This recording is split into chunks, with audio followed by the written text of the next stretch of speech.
Thank you for having me. I'm very sad that I couldn't join you all in St. Petersburg and be there for the event altogether. But it's great that the event could still continue and we could maybe reach an even wider audience with everyone joining online. So it's great to be here. As you just heard, I'm going to be talking about utility first CSS, and I'll talk about what exactly that means along the way. I could have called this talk something else. I could have called this being open to other ideas, despite my better instincts, because this has been a bit of a journey for me. I was not open to the idea of this approach to CSS at all. When I first heard about it, and I have a feeling that some of you may be in the same position. But let's see if I can change a few minds and maybe open you up to some other exploration in this as we go along. Just as way of a bit of a context, I've been building things for the front end for a really long time. I absolutely adore the web, and I love this kind of stack that we have in the front end of JavaScript and CSS and HTML. In fact, I would probably flip it on its head. I know this is a JavaScript conference, but I really think about HTML being the baseline that we enhance from, CSS being the thing that brings us the styles, and JavaScript as a progressive enhancement that sits on top of that. And I love this stack. I love how we can combine these things to do great things on the web. I've been building for the web since the late 1990s. I kind of started as someone who tinkered around, kind of played around with HTML, found my way by experimenting, and I became a real advocate for the web. I really fell in love with it. I ended up, I became a front-end developer, and then through a few other roles, became a technical director at an agency, and now in another role as a developer experience engineer, which I'll talk about in a little bit.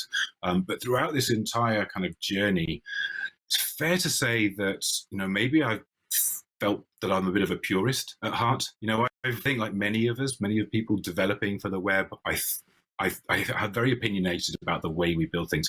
And a few people have accused me of being too much of a purist in the past, and we've had some good debates about that. I think a lot of us as developers have very strong feelings about how things should be built, and we find something that works for us, and then we like to protect that and really run with that. I think of HTML being this beautiful thing that conveys the content, and it's, we can make sure that it's valid and it's semantic and meaningful. I make sure that when I use JavaScript, it's kind of unobtrusive, and I like to use it sparingly, although I'm very much a JavaScript engineer. I like to think of, what's the minimum amount of JavaScript I can use, and then use that in an unobtrusive way with things like progressive enhancement. And when it comes to CSS, I've also thought of that as something that should be unobtrusive and semantically correct and all of those good things. And so, I've got this kind of love affair that's gone on with web technologies for a long time. In fact, that's often been to my detriment. When I think about some of the ways that we approach building CSS and developing CSS, I've scowled a little bit. I've been a bit hesitant at some of the abstractions that have come along. Sass I use a great deal these days, but I was not so sure when that first came along. I became comfortable with using templating languages and site generators and those kind of things to generate the HTML that I'd be building, or that would maybe come from some kind of server logic. Likewise for JavaScript, I became comfortable with having build tooling and libraries and perhaps frameworks to help with that development process. But for some reason, for CSS, I was a little bit more hesitant. So when Sass came along, I was like, okay, I want to touch the CSS itself and write the CSS. I had a bit of a purist point of view. And in fact, that kind of continued until I saw this talk in 2013. This is a screenshot of the video of that talk, which happened in Texas in 2013. And this is Chris Coyier talking about this very point about how we're not always comfortable with these abstractions. And he talked about how, when it comes to using Sass, for some reason, people drew a line in front of that. We'd say we'd have abstractions to here, but no farther. And he was kind of making this point about that. And that really kind of clicked in my mind. And I realized that, maybe I should be more open to these kind of ideas. And I then embraced Sass and never looked back. So I like to think of myself as someone who has strong opinions, loosely held. So in other words, I buy into a philosophy and an approach, and I get convinced by it, and I value it, but I'm happy to be swayed. I'm happy to hear arguments that kind of let me progress over time. And, again, I think as an industry, as software engineers, as developers, people building for the web, we hold on to our beliefs very tightly. We find an approach that works for us, and we don't often like to kind of inspect those too often. And we sometimes move slowly, even though the industry moves very fast and new things arrive all the time. So that's kind of the lens through which I'm looking at this idea of utility first CSS. And I know it's not to everyone's taste. It's certainly not to mine to start with. If you haven't encountered utility first CSS, I'll explain what that is, but there are a couple of projects that have really made this very popular recently. There's one called Tachyons. I'll share all of these slides, by the way, afterwards, so any links in here will be shared, so you can get access to those. But Tachyons is one framework for using utility CSS. There's another one called TailwindCSS, which I particularly like, and I'll be using in some examples here. But both of these, they talk about utility CSS, and utility CSS, or utility first CSS, I should say, is really an approach to using very, very specific CSS classes that do maybe just one thing, maybe just control one property and set one value. It's very different to creating like a collection of properties in a CSS class and then applying those wholesale to an element. This is a set of specific specific styles that you can impact through specific classes. They're intended to be reusable across lots of projects and combinable, so you can build things up to create the styling you need by reusing lots of utility CSS. This talk, we're already 5 or 6 minutes in, but what I'm going to do along the way here is I'm going to talk about the motive for this approach in the first place. What's the problem we're trying to solve? I'll talk about some kind of common resistance, certainly resistance that I had, reasons to say why not use it. But then I'll also talk about some of the benefits, think about some of the things that we can gain as developers and people building for the web. And there'll be about a 30-minute demo as well, where I'll build something with utility CSS, so we can see some code happening and can see that pipeline being put together. As I said at the very top of the presentation, my name's Phil Hawksworth. I'm based in the UK, just outside of London, and I work as a developer experience engineer at a company called Netlify, who provide build automation, hosting of infrastructure, hosting static sites and what we call Jamstack sites, and all the automation that lives around that. So that's my role. We will have time for questions at the end, but if you'd also like to ask me questions, when you've reviewed this, but afterwards, or perhaps you're watching video of this later, you can ask me questions very happily on Twitter. My Twitter handle is Phil Hawksworth, so you should be able to find me there. So let's get into it. And as I said, this is kind of a story about me changing my mind. And more specifically, it's kind of how I came to be okay with this. I imagine that a few people might be looking at this kind of snippet of code on the screen and just pulling a face. It's certainly what I did. This is not to my taste at all, but I'm okay with this now. So it's a bit of an unusual journey. And the reason for that is that there's a problem with CSS. I'm a huge fan of CSS, but there's a problem. And many of us encountered that problem when we're working on projects, particularly large projects or projects that span maybe many people or span a particular period of time. I wonder if you're familiar with this kind of situation where you've got a new TV, or maybe you've moved house, or you're rearranging furniture, and you're going to plug in your television set for the first time.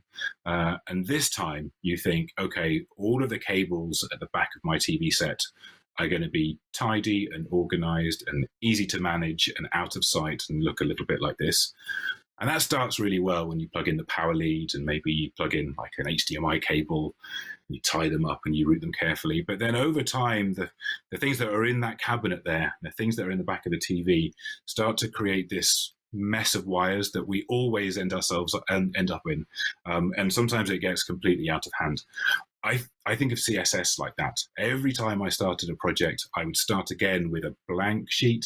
I would think, this time I'll be organized and it'll be beautiful and easy to maintain. And it's not. CSS is hard to maintain. And why is that? Well, firstly, it evolves over time. As we build a project, the code complexity evolves. The amount of lines of code of CSS grows.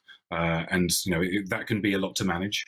It's also decoupled from where it's used. It's lives in a CSS file, and it's describing what should happen on HTML elements that very often are in a different place. So there's a decoupling there. And often in computer science, of course, we'd strive for decoupling. And I generally think that's a wonderful thing. But it's also something that can introduce some challenges. Another reason it's difficult to maintain CSS is that it's very, very easy to tweak it, to nudge it, to make small amendments along the way.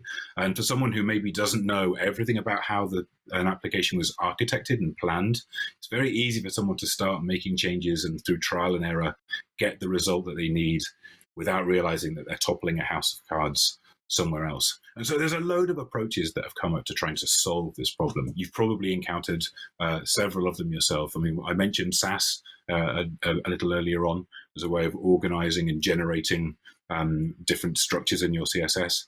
There's also another popular one called OOCSS, object-oriented CSS, intended to help you organize and build things in almost like an object-oriented manner with your CSS. And BEM, which is particularly popular for modeling and expanding on the model of your CSS. All planning as a plan to be an approach to making it easy to maintain, build, manage your CSS over time and make it much more meaningful.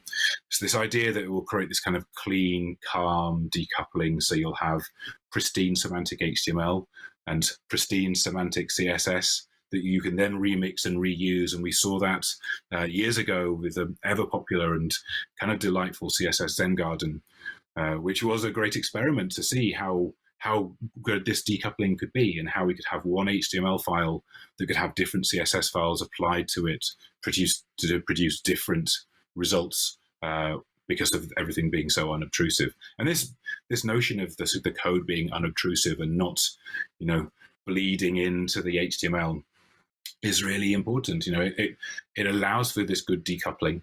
And it's intended to mean that things are good for reuse and perhaps good for components. Question is that really true? A common criticism that people will say about utility-first CSS, and you might find that creeping in yourself as we look at some examples, is that utility-first CSS feels like inlining styles. And we all kind of been rejecting that notion of inlining styles with good reason for a long time. And it really feels like you're inlining styles because each class is effectively describing or setting a style attribute, which feels dangerously close to inline CSS, but it's not. We'll come back to why it's not in a few moments, but it does feel icky. It feels kind of dirty when you first try it. But over time, you kind of get used to this and you start to see some of the benefits instead. But certainly my first reaction was this feels a little odd. It also generates a lot of markup that goes into or a lot of class names that go into your markup, and that can feel a little bit unusual. But BEM does that as well. BEM, for me, often felt very verbose in terms of what it generated and what you needed to include in the HTML. And I think it's worth looking at BEM and some good applications of that, and just general kind of approaches to componentizing code and CSS in general. And I just illustrate this with an example. Now, I borrowed this example very heavily from Simon Brackliotis, who I would heartily recommend watching his talk on utility-first CSS. I'll include links to his talk at the end, and you'll recognize this example because I've heavily borrowed this from him. But I think it tells the story perfectly. You can imagine building a project where you've got a template that you're building out. There's some fairly obvious looking components there on the screen. And one of them is our intro section. And we might have some CSS that describes that. Maybe it's called page intro. And we have a bunch of CSS within there that styles some of the things to do with that section.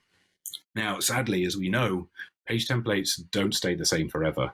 The whole point of having templates is that they can be repurposed and you can reuse them, and a component-based development model is intended for that very much as well. So perhaps on another page, or maybe a later iteration of this page, some of these components move around. So let's imagine, for instance, this call to action with our buy button, our big red buy button, maybe on another page or somewhere along the way, that moves. Maybe that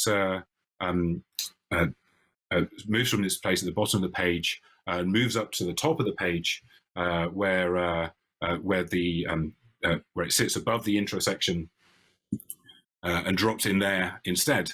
Now that makes perfect sense, and I can imagine plenty of people asking for the by button to be much higher above the fold. But now we've got this situation where we've got two components that have a bit of a clash. The white space, the margin or the padding at the top of that intro section. Now that doubles up with the padding of the call to action component. And now we've got this unusual situation. So really what we're going to want is to have no padding at the top of our page intro. So maybe, with Ben, we'd have some kind of qualifier or kind of flag there that would say no padding top. But this isn't semantic, right? If we're striving for semantic class names across our HTML, then page intro is fine. It's descriptive of what that component is, but no padding. That's describing a class property here, and that's what we've been trying to avoid. So instead, maybe we'll call it something like page intro with CTA, because that's the situation we're using this in, and it's nice and semantic and meaningful, and it does the same job that we're after. It kind of reduces that top padding, and we're all happy, and that seems fine. Now, a little bit later on, something else happens to our page. Maybe the hero section at the top now is changed so it doesn't have a background image. We're in the same situation again. We've got our intro section at the top, and we don't want that clashing or that doubling up of padding at the top. So luckily, we've created a class for that. It's page intro with CTA, but that's no longer correct. That's semantically different to the use case we've got here. We haven't got that CTA at the top of the page, so that's the wrong thing. In fact, we had the right thing before. We'd called it no padding top, and that described the difference, and that would be perfectly suitable to apply here. Only we could have used that. Maybe we could go a step further and have a class which is just no padding top. We'd be able to reuse that across the board without having to shoehorn the semantics into the CSS classes. We'd be able to reuse the same thing, and people would be able to learn it much more easily. So this is a great example of where a utility class could really have saved us. Rather than having to create something which semantically describes the context in which it will be used, even though it's doing the same job in lots of different places, if we created a utility class which just changed the amount of padding at the top of our element, that really would have saved us. Simon, who I borrowed really heavily that example from, says this in his excellent talk. He says, by sticking to semantic classes, we trap reusable CSS in unusable class names. That's absolutely true. That was a real moment of realization for me when he described that. I realized that we were creating things that often do the same job, but trying to marry the semantics of our class names in our CSS to semantics in the HTML. And that, in fact, they're two very different things. So let's talk a little bit about some of the benefits. We just mentioned one there, but let's talk about how utility first CSS might be able to help us.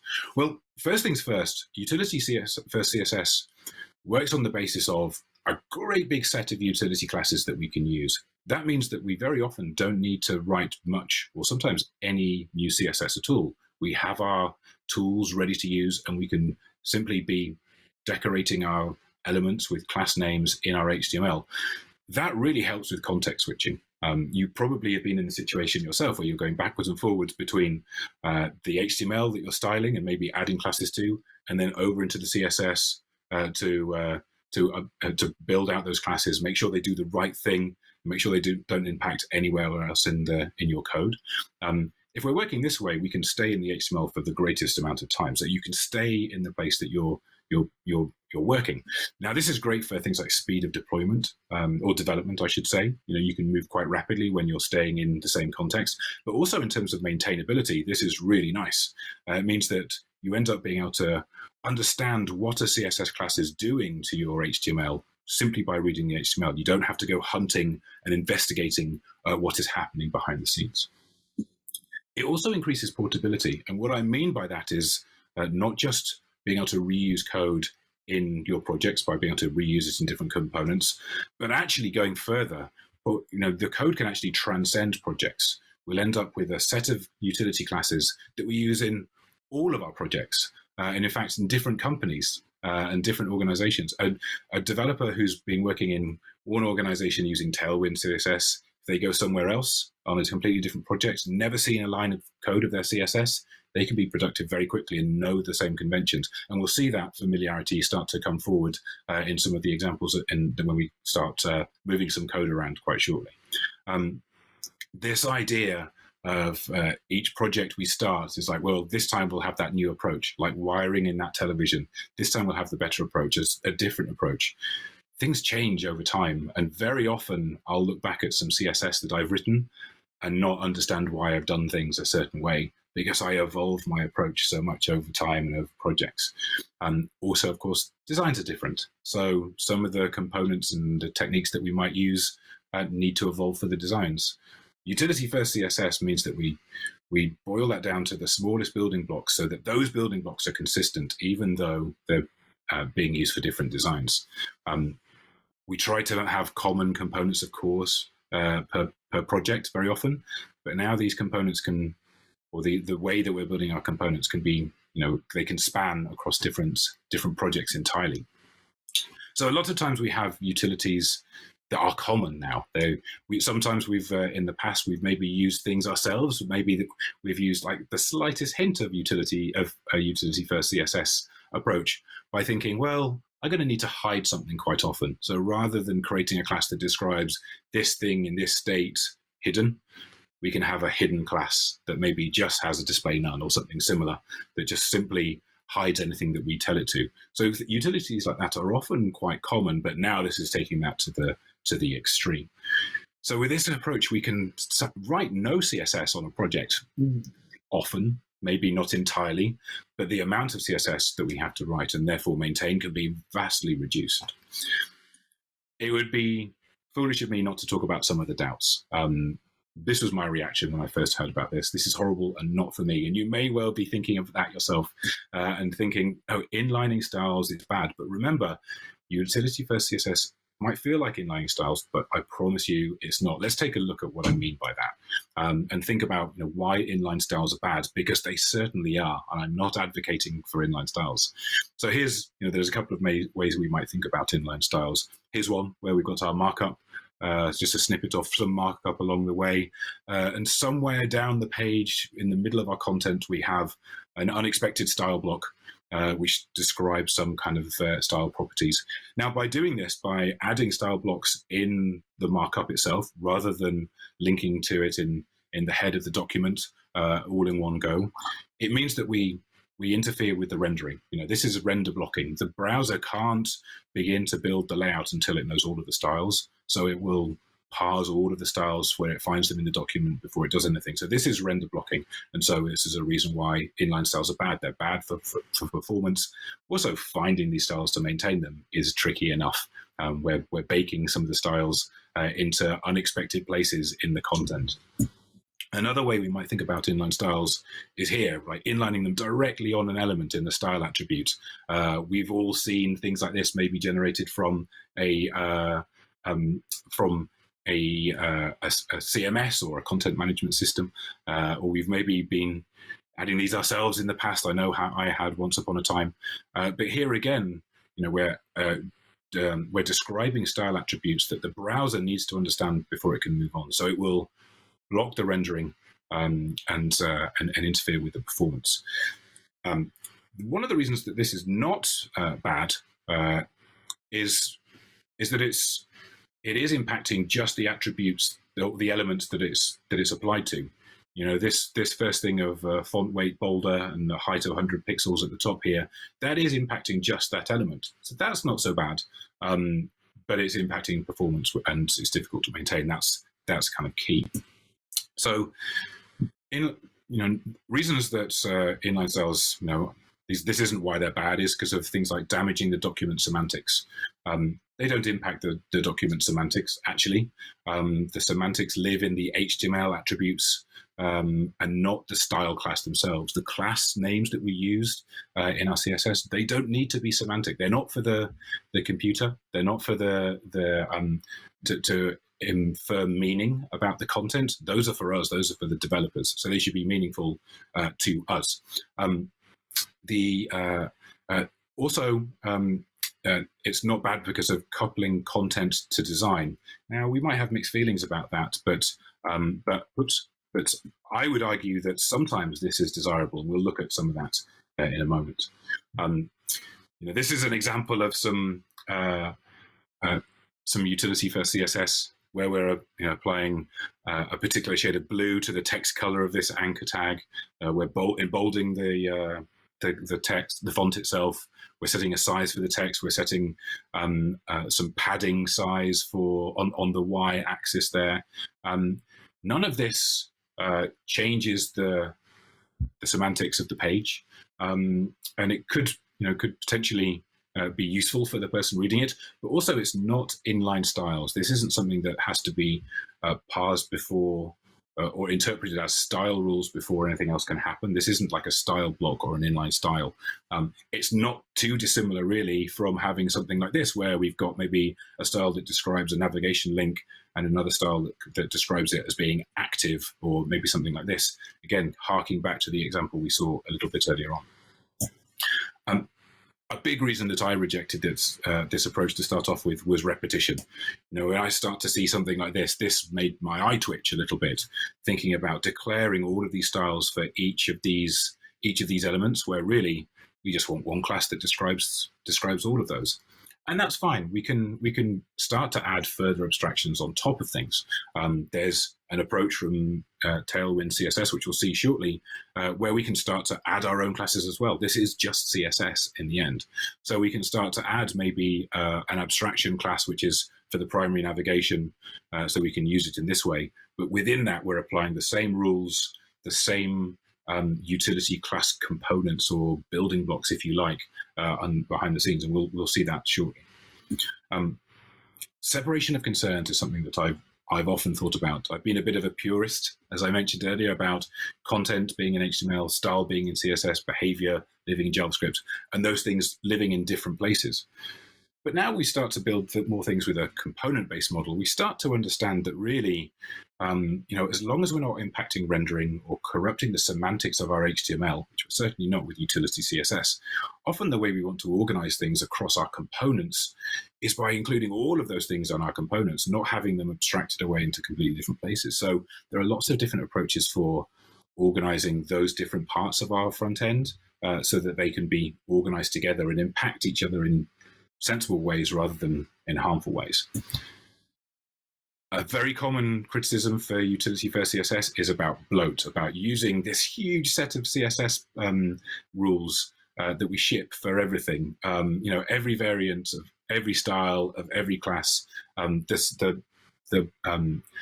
The default build of Tailwind CSS, which we'll be using later on, creates 1.9 megabytes of CSS. That's what we start with. That's horrifying. Of course, that would be something to be concerned about.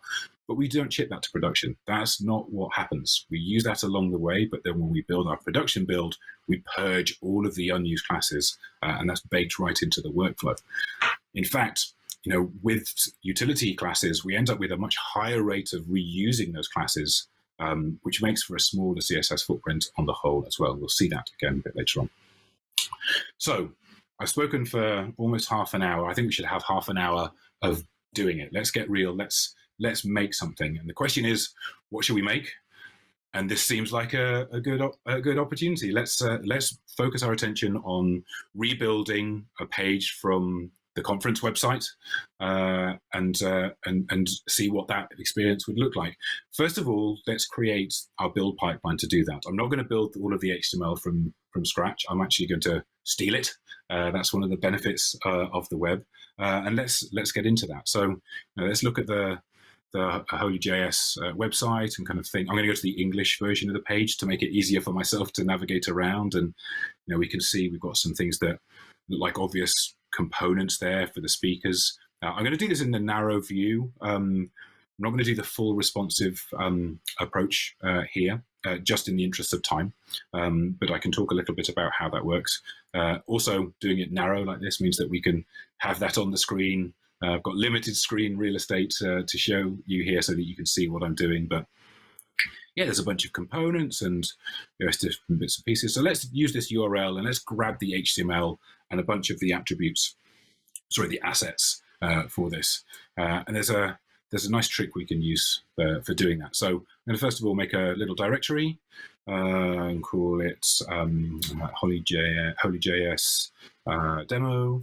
And then in there, we're going to use wget to go and get this URL, but we'll pass it a bunch of different arguments. And what those do as we go and do a wget is not only will it get that page, the index, the HTML page for the resource that we've for the page that we've mentioned, but it will also get all of the assets that it's linked to. It will grab them locally. Yeah, you can see it's created folders for all of those, so it's managed the paths, and also make sure that it's managed the paths of those things locally as it's built them out. So it should mean that we've got a self-contained view of the English index page. Okay, there's our HTML and all of the assets that we could grab. We've also grabbed, so we'll be able to serve those locally as well. So let's have a quick look at that locally first. I have a little utility called Live Server, which is something I've installed from NPM. I've installed it globally, and there we are. I've navigated to the English page of the site. Looks good to me. Let's just take a look at one of the images and make sure that's not opening in a new tab the way I'm expecting. I think for some reason that's trying to download the asset rather than open it. That's fine. These assets are locally served as part of my build. They're showing up on my local host kind of network. So let's put these things next to each other so we can kind of compare. And we should go and strip out the styles and then add our own. So let's have a little look here at what's going on. I won't dig too much into all of the code. And what I could do is remove all of the classes, but I'm actually just going to remove the style sheets. There we are. Those are gone. Sorry to the team who worked on that, but the styles are now gone. Let's look at what the where are we? Grab the edge of my window. There we are. So yeah, there we are. So this is now just the HTML being shown. None of the style attributes. Now I could clear out all of the CSS classes in the HTML as well. That would be cleaner and probably easier to follow. But I'm going to use those just to navigate around the HTML a little bit and find my way. I'll take that out. We don't need some of these kind of social pixel trackers and other bits and pieces. I'm just going to take out some of that JavaScript just to make my life a little bit simpler. I think at the bottom we'll probably have some others. Yeah, so we've got our cookie consent, JavaScript, and a few other bits and pieces. I'm going to take all of these bits of JavaScript out just to keep things nice and simple. We're going to start from pretty much just HTML. Okay, so again, yeah, there we are. Okay, so we've got something that we can work on. We can start building up our process to start styling this up. Let's see. Okay. So what we're going to do now is we're going to actually install, we're going to manage our dependencies using NPM. So I've just kind of created a new project using NPM init there. And now I can install some dependencies into our project. So I'm going to install, I'm going to install TailwindCSS first of all.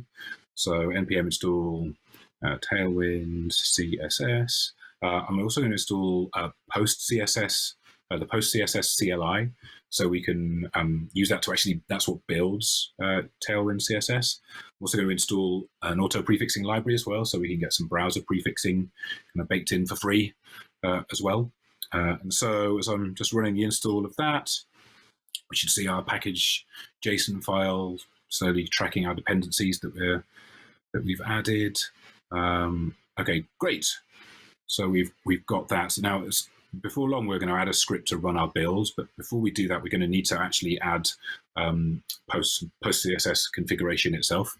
This is something we're just going to do once at the very beginning, but it gives us a place that we can manage our configuration. So PostCSS, that's something that we export an object from this. So let's do module exports and then our object.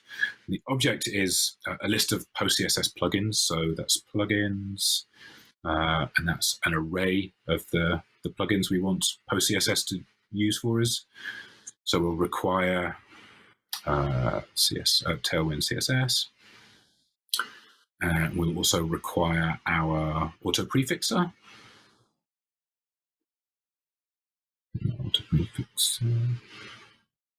There we go, and that's our post CSS config done. So we can save that and not worry about that again. Now we also want a starting point, like an entry point for our post CSS script that we'll call in a second to run. So let's actually make a CSS file. Since we don't have one, we'll organize that a bit. We'll put that in source CSS. We'll call that tailwind.css. And this is our entry point for all of the code we're going to write. And just set that to CSS so the white lint is correct. And what we can do is we can use this this Tailwind directive to add placeholders. This is a placeholder really that will bring in particular parts of the Tailwind library. So here we're going to use, we'll bring in base, which is going to do a bunch of resetting, very much like a resets CSS. We'll bring in the components that it's created for us. All of these are different parts of the library, and we'll also bring in utilities. Now we could write other CSS right here in this file as well, and we're going to come back to that a bit later on. But for now, that is enough. That will, when we run our build script, which we'll write now, that will be our entry point. So our build that will run with npm is going to run post CSS because of our post CSS CLI that we installed, and we'll tell it where our entry point is. So start with the CSS please that we just created, and we'll output that to somewhere that we'll use it. So CSS styles.css. Oh, we just need to tell that that's the output destination. There we go. Okay. So with that, that should be enough for us to actually run Tailwind CSS with post CSS, get our things running. So we'll run npm build, and great, we've got styles, and here we go. So we've got a great bit. Let's just make this a bit easier to see. We've got this great big styles.css file with all of the utility classes, all of the components, all of the. It's a lot of CSS, and it's kind of commented and not minified. This is thousands of, like, how many lines of CSS is this? It's a lot. I think it's 80,000 plus. Where are we? 86,000 lines of CSS. All of these CSS classes do something very, very targeted and very specific, and now we can start using those. So let's begin using those in our HTML. Let's just make sure that this is all working appropriately. So, of course, what you'd expect, we're going to add. I'm not going to use that, so I'm going to take that out. Make sure there's no CSS, even though that was just for a font. Let's look towards the end of our head. Yeah, let's include or reference our CSS there. So we'll link that style sheet up, refer to where we've put it, our build output, style.css. Great. And let's restart our live server. One of the benefits of this live server, if you spell it correctly, there you go, is that we'll watch our code and reload things automatically for us. So let's just take a look at this. Okay, straight away we can see that this looks a bit different to before, because the base of Tailwind CSS does a whole load of resetting. It's like this master reset that will take away lots of default styles so that you can be very specific and deliberate. And if we just add a tag, a style to the body, yeah, we can see this is working. So BG black is how we specify background black for that element, which is the body tag, and so we're in good shape. Now, one thing that we forgot to do is add some configuration for Tailwind itself as well, because we can go further, and this is going to be important when we do other builds. So I'm just going to run npx tailwind init, which will create this config file, and we'll be using this a little bit later on. But one of the things that this is also important for is for the IntelliSense. So VS Code is the editor I'm using here, and IntelliSense is really valuable for learning your way around these classes. You can see it's now also completing the different things. I can see the colored tab palettes that are defined. I'm no longer running my build. Let me just run that again. Great. Oh, it's probably an easier way to do this. There we are. So we can see, we now have our Tailwind config as well that we'll be able to use, and that's enabled our IntelliSense that was depending on that file being there. So my IntelliSense is a little bit slow while I'm either recording or streaming a screen, but it's there nonetheless, and I'd heartily recommend it. Okay, so I think we're in good shape there. What have we done? We've created a build pipeline. We've got things that are generating that CSS for us, and then we're able to use all of those utility classes in our HTML. We've also got that live server running so that we can be making changes and seeing the impact very, very quickly. And the IntelliSense is working. That's an extension which I have previously installed. Again, I'll share some links to that. But now that's up and running as well. So we have our build pipeline. Let's start actually doing something a bit more interesting. Let's start with the header and take a look at that. So where are we? So this is our version, and we're trying to get to this version or close to it. So let's start with this header. So we've got stuff in the middle, and then later we'll come down to this hero. But we've got these kind of 3 elements here. Now, there are some behaviors here as well. I'm not going to, in this demo, re-implement all of the kind of fly-out menus. That's a bit more involved, because there's quite a lot involved in this, in the code for this. Let's have a look here. There's our logo. That's the top logo, I think, in the header main. And yeah, there's this ID of the JS header to fly out. I'm not going to mess with that. Let's just change the things that we can see here. So let's start adding some things here. So first of all, once again, I think it's actually very dark gray, but I'm just going to work with black. I haven't defined any custom color palettes. I'm just using the default one. So this is going to get us close. Okay, so that's black now, but we can't see our text. So let's make our text white for this element. Now we can see those things. That's good. That's including everything that's kind of flown out. So we might hide that in a second. Let's also make it a bit smaller. So text SM is the convention for small, similar kind of size. What should we do next? I think we're going to hide these other elements, because I think the bit that fly out with JavaScript are all described down here. Yeah, it's our menu container. There's a whole all of these things. Let's just be cheap for the moment and just hide those. I suspect actually that's what's happening in the real CSS as well. Oops, let's just add hidden to the utility for doing display hide.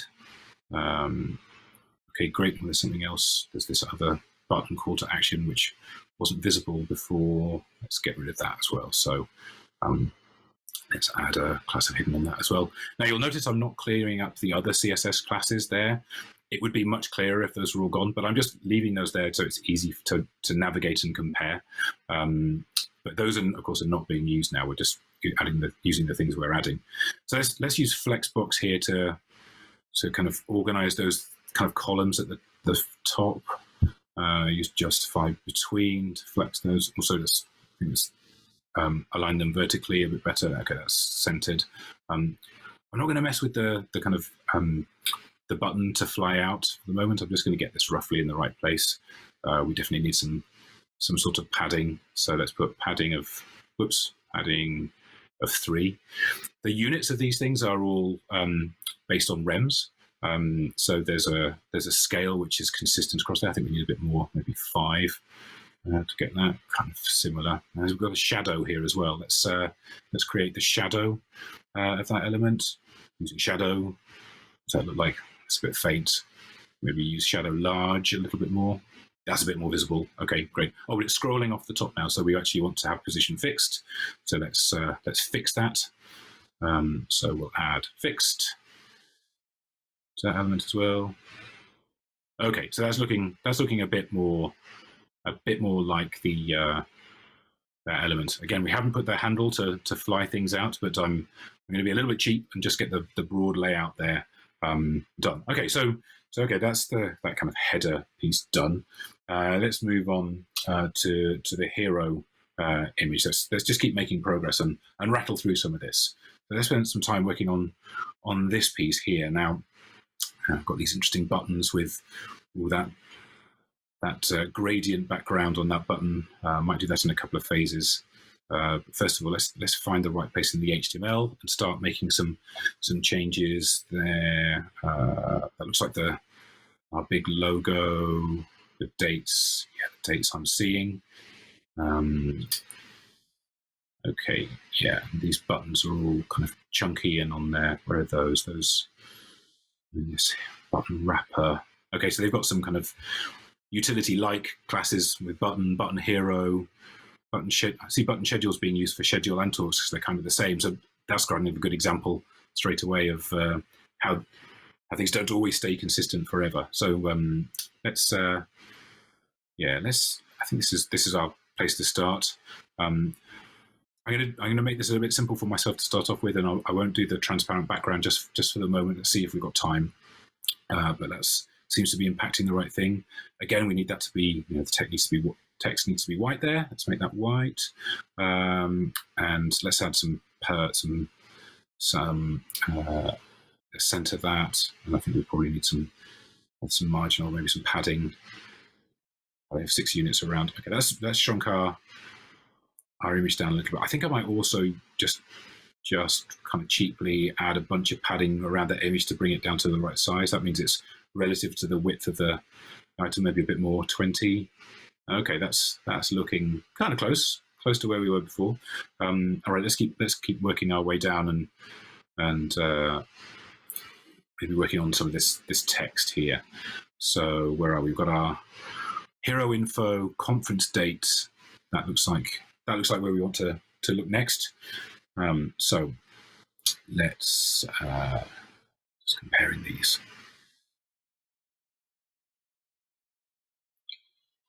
Yeah, so add a bit more space beneath. Actually, no, I think if we add padding there, we'll overwrite the padding to bring that up a little bit. So it's padding of 20, except padding bottom, which is just 10, brings that up into the right place a little bit.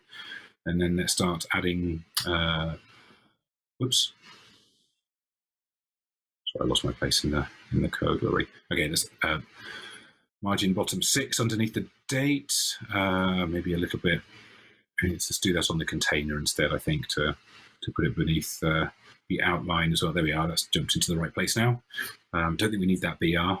We'll just clean that up. So that's kind of in the right place. Maybe we need a little bit of space beneath the June thing. Let's put a margin of 1, maybe 2. Ooh, what do we think? Maybe 1. Just move that back. You can see that I'm just staying in the HTML and just watching the progress without jumping into CSS as I go, because I haven't written a line of CSS yet. Let's put the right color on some of these things. Oh, sorry, I beg your pardon. Let's just bump up the size of the conference for JavaScript developers. I think we'll probably go a bit larger. And I don't think bold's quite right. Where are we? Let's make that a bit larger. Let's change the leading to make that tight rather than so baggy across the 2 lines. That looks about right. I think the font is a bit too heavy, so let's go from bold. Let's come down to semi-bold. That looks close. It's close to me. Okay, let's keep moving on.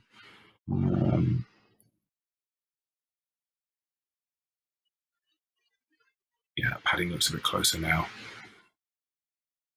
The right ballpark. Okay, let's work on these bits. Let's work on these hero numbers. Interesting. Okay, so we've got hero numbers describing all of those. I'm actually going to just do all of these together, and I'm going to just replace hero numbers. I think we can find our way back to that. So let's add some classes to all of these things. So let's set the color of those to pink. We've got a variety of pinks to choose from our color palette. Let's try the middle one, 500. Let's have it as bold. Let's change the size of the text to be twice the size.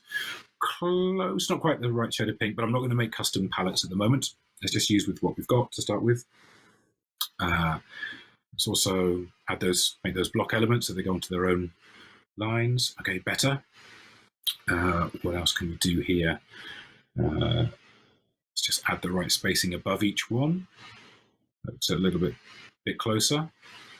I think our container above, use a bit of, whoops, let's actually add some margin here. No, I'm going to put that, actually I'm going to put that on this element, put that on the div here.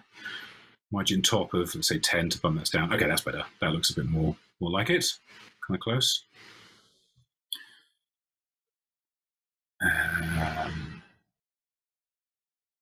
I just realized that the text there actually needs to be a bit larger as well. So let's make the text of the things they're labeling.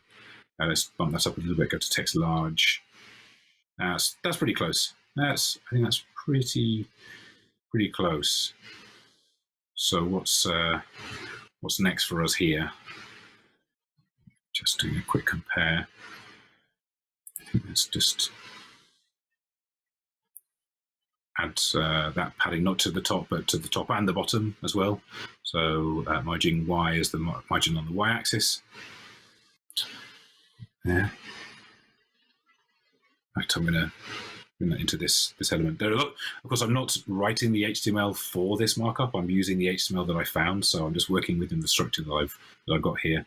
Okay, let's move on to these buttons. Let's move on to these chunky buttons, which are in this element down here. They already have it's kind of hard to see this. Have these button classes. Yeah, and interesting that button schedule describes. Try to be semantically correct there, of course, but actually schedule is being used for schedule and talks. It's exactly what I would have done, I think, but it's a good example of where the semantics don't necessarily need to live in the CSS. They live in the HTML already. So let's start all of these. See if I can do some multi-line editing again. Okay. So let's start working on all these things together. So let's make them block elements first of all. So they're all on their own lines. Let's also, it's going to be fiddly. Let's change the width of these, so we can set the width of these to half the screen width, and we'll also make sure that the text is all uppercase. So look at that. Okay, so that's right, but although they're half the width, they're now bumped. They're in the first half. So let's add some margin. Whoops. So margin on the x-axis auto. That'll do auto left, auto right. Put those in the right place. Excellent. I think we probably need. What should we do next? Let's add the border to these things. So we'll specify there is a border, and that border will be pink. We'll use this. Choose the right pink. Our 500, the same one again. How's that looking? Okay, closer. Still a ways to go. I'm not going to style the gradient. Yes, I'm going to come back to that gradient shortly to show you something else. Let me first of all, let's make this a bit easier to see. Sorry, I'm short of screen real estate while I'm streaming this. See if we can go back in again. Okay, so keep editing our styles here. We need to add some margin to the bottom of all of these. Oh, whoops, I'm editing in the wrong place. There we go. Margin bottom of 6. And I'm getting myself in a mess with my multi-cursor editing. Hang on, let me clean that up. Margin bottom of 6. The pink is the 500. Okay, there we go. Padding of 3. Okay, so we've got our margin and our padding in. And let's set background of, let's just say background of pink for our, rather than our gradient. Oops, I put it on the wrong one. Let's go up to our buyer ticket button. As I say, I'll come back to that gradient, but for the moment, I'll just give it a background color of pink. You'll start to see, you're probably becoming familiar with some of these conventions already. You know, no matter what property I was editing, the way we declare colors is the same. You're doing the same pink, the same type of pink, it's in the same way. We can actually add a pseudo class here as well. So let's actually set the background to be pink when we hover, except for this one, which is blue. Let's have a little look at this. Okay, great. So we're adding our pseudo classes in. Similar, although the buy button's a bit wider than the others. Those are less than half. Let's bump those down. Let's put those to like 2/5 of the width. There we go. That's a little bit better.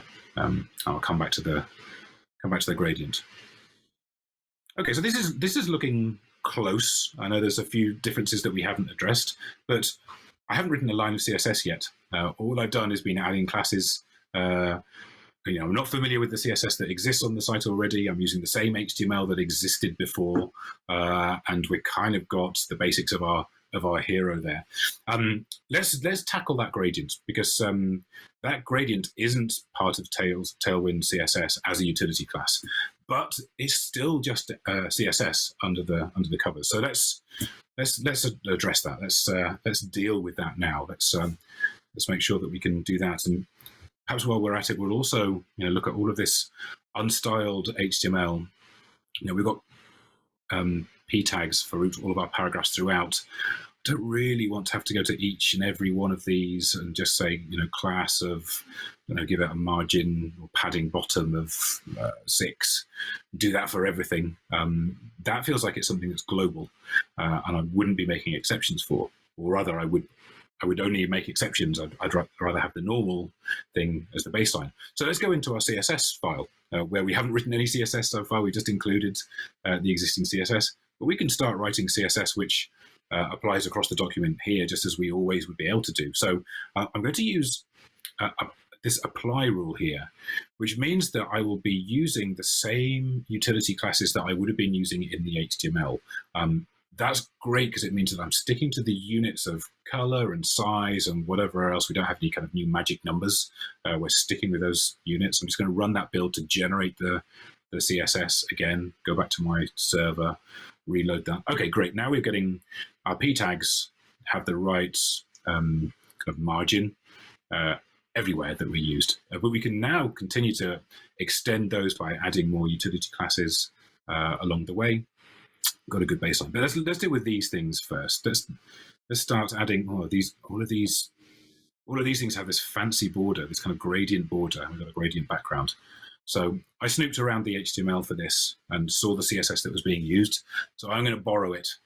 Since this isn't a utility class that exists, I'll try and follow a similar convention. I'll use border gradient and use the CSS that is currently being used on the site. I'll also do the same thing for that background. Do background gradient, kind of similar conventions to how the other utility classes are made. So now I can make this thing because it's part of my CSS. Now I'm not running something that watches my CSS and rebuilds that. I would usually do that, but for simplicity today, I'm running that manually. But there we are. I've rebuilt it. So now I'll be able to use that in my HTML. So let's find that first of all. Where's the my ticket button? That's the wrong one. There's another one. Here we are. This is the one we're after. So let's, instead of having a background of pink, let's use our background of gradient. So we've added our new utility, if you like. Okay, that's great, but we don't want that border on it, I don't think. Nope. Let's take our border off. We know where that's attributed. It's right there. So we're taking the pink border off. Oh, we actually need to take border off. We don't want any border at all, so it's just defaulting to a white border at the moment. Okay, gone. That's better, looking a little bit better. Whoops. Let's add some of these fancy gradient borders as well. Yeah, we see them on all of these items. So let's see if we can find that in the partners part. Well, there's a lot of code going on for these icons. What's happening here?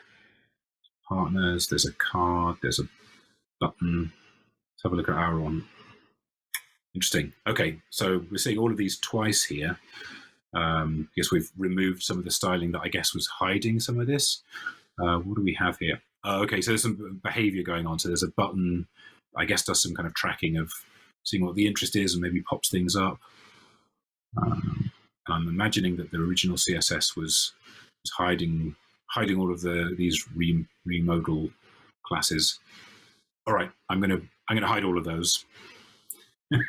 So I just Command D, find all of those. I'm going to add my utility class of hidden. Boop.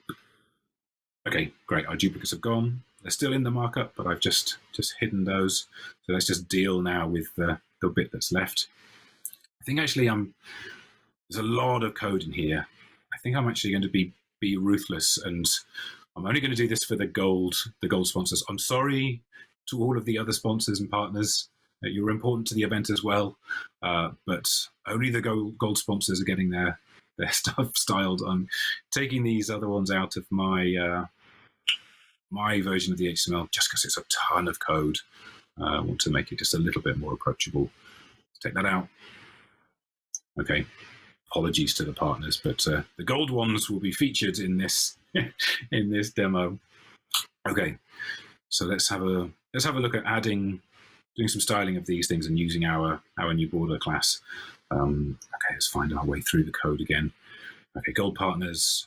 There's a partners list that seems to iterate all of those. Let's use CSS grid here. So add grid, and we'll let's specify this, the type, the behavior of the grid. So we'll have grid columns, 2 columns, and we can add a gap between items. Let's say gap of 6 as a starting point. All right, so that's applying CSS grid to all of those things now. Fine.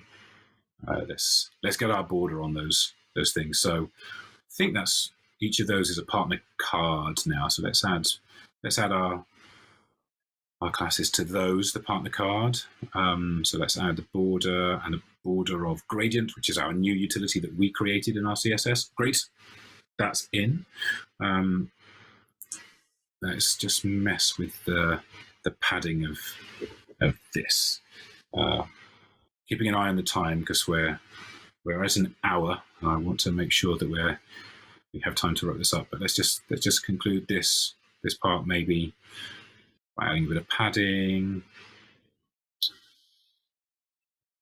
and we could get into formatting the title of our gold partners. Let's make that font semi-bold again and make the text large, maybe extra large, double up, maybe that. The padding. Okay, I think I'm going to wrap that. I'm going to wrap this up here. We're starting to get these other elements in, but I want to talk about a couple of other things because this is still just CSS, as I mentioned. But we should talk a little bit about repetition and components. I'm not going to go through the entire site as it goes out, but there's a good contender for components. Because at the moment we haven't created any components. All we've been doing is working on the output. You know, this HTML was probably generated by some site generator or some server that had some logic in it to create all of these kind of components. And we're not doing that. We're just working on the raw HTML that's come out of the back of it. So I'm not going to create something for all of these speakers, which you could start to see from what I've done before how I might approach that. But instead, I would just talk about, how do we use components? And we've already seen that we can create utility classes that could include other classes. But what I would typically do, let's have a look at the human. I love that class, human list, and then human cards.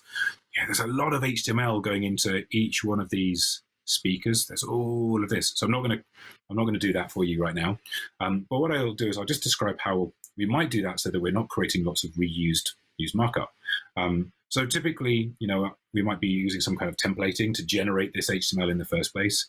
And in something that I often use, which is Nunjux, we might imagine that we're doing something like this, where we iterate over a data object which is speakers. And so, for each of the speakers, we might generate some markup, which I don't know, might be a div with an H2.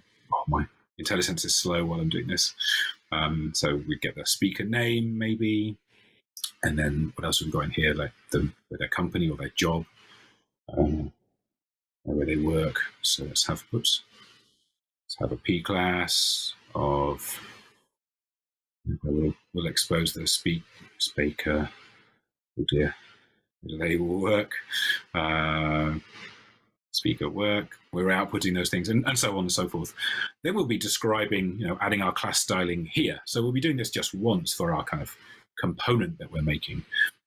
This is nice because it kind of builds out our component model. We could abstract that even further. We could maybe do an include that says, speaker cards that holds that HTML.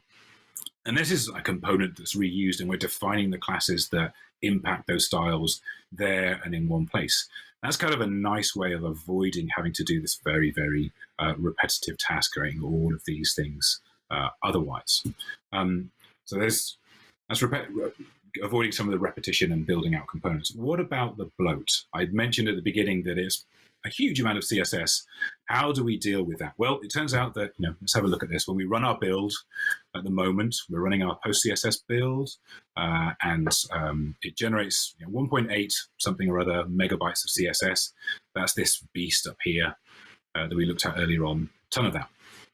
However, Tailwind has a workflow built into it to help you avoid this. It actually uses something called Purge CSS, and it's made an interface for you here, so you could describe all of the places you have templates, so source, templates, excuse my spelling, and you can pass in a glob here that would say, all of the HTML files you find in there, we're going to be using those. You can describe all of the pages that you want to look at, and say we'll only use the classes that have been. We'll only include the classes in our CSS that have been used somewhere within the HTML found in these places. Here we'll just add one HTML file that we've been using to our array of items we're going to purge, and that will take effect wherever the build runs and it sees that the node environment, so node env, is production. So typically what I would do is I would have a build for development, a build dev, and one for production. And we would only do this purge CSS operation in the production. So we can have a nice speedy build when it's running locally in dev, but only do this cleanup step. There we go, let's try it out. Run build prod. So now it'll be not just generating the CSS, but then checking for all of the HTML. There we go, 14K of the CSS for all of the things that we've styled up, and there it is. Now that's not minified, that's not gzipped, that's still quite verbose, but our build step can now make better use of that. Okay, let's move on. Let's wrap things up here. Let's talk about some lessons that I learned and that I want to share. I think that utility-first CSS really addresses how we really work, certainly how I really work. Making changes in the HTML, viewing the change that's happened, and moving on. It really fits quite nicely with how my brain works. I think how a lot of people's brain works as they're building things out, and especially if they're building the HTML for the first time, rather than just backporting the way that I did there in that kind of cheats way. I completely misunderstood how the separation of concerns behaves previously.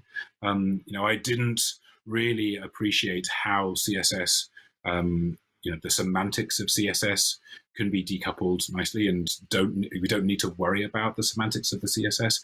The CSS classes are for us; they're not for the browser to infer meaning from.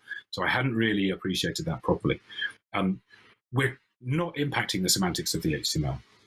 The class name, the CSS class name, doesn't impact that, but it does make it meaningful to us, and it means that we don't end up with kind of double semantics. We can be very clear and have that nice separation. This really made me look again at the readability of these things. Now, it looked kind of messy there because I was leaving all of the old classes on, but it really becomes quite meaningful when you look at the class name. You can understand what the classes do to your styling just by looking at them. You don't have to invent meaningful class names. Make sure you use them consistently and correctly everywhere, like you would normally. This is done by default. They have meaning for the styles. It makes it very parsable by the developer, because that's who they're for.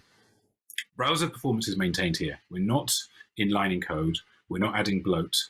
In fact, we're making better reuse of code within projects and beyond. And because of that, developer performance is improved. I'm pretty new to Tailwind and to utility CSS, to be very honest. And I found that my speed of development has really started to skyrocket as I reuse it. Because I'm not reinventing things, I'm not relearning things.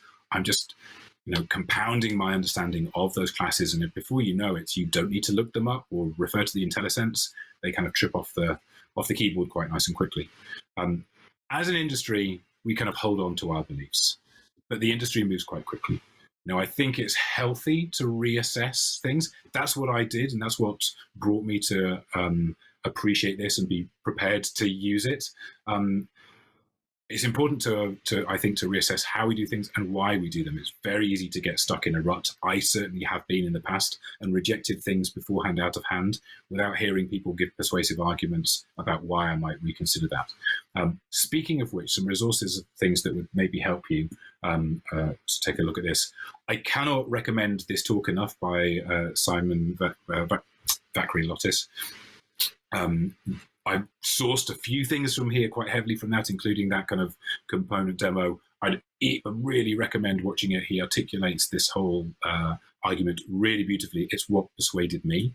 I would also recommend checking out on the Tailwind CSS site a load of the screencasts that Adam Watham, who created Tailwind CSS, he's put a superb collection of training and tutorials together that really lead you through all of the getting started and beyond, and really helps to understand that. This is also another great talk by Sarah Diane, which is, this is my final slide. So this is my final slide for you. This talk is also very much worth looking at. Thank you so much. I think I have like 5 minutes now for questions. Thanks for your attention. I hope that was useful, and eager to hear if there are any questions to talk about now. Thanks very much. Okay, I want to mention that right now you don't see video fields, so but in the Zoom conference you will see it, so there is no issues. Okay. Thank you very much. I'll come out of my journey. Thank you very much, Phil, for the very good talk. Alexander, are your experience? Yeah, I invite all attendees to Zoom room because we have no time for questions, and our Q&A sessions will be in Zoom. Follow the link. Oh, yeah, the link is below, Alexander. Yeah. Thank you very much, Phil and Alexander. Thank you very much. Thank you.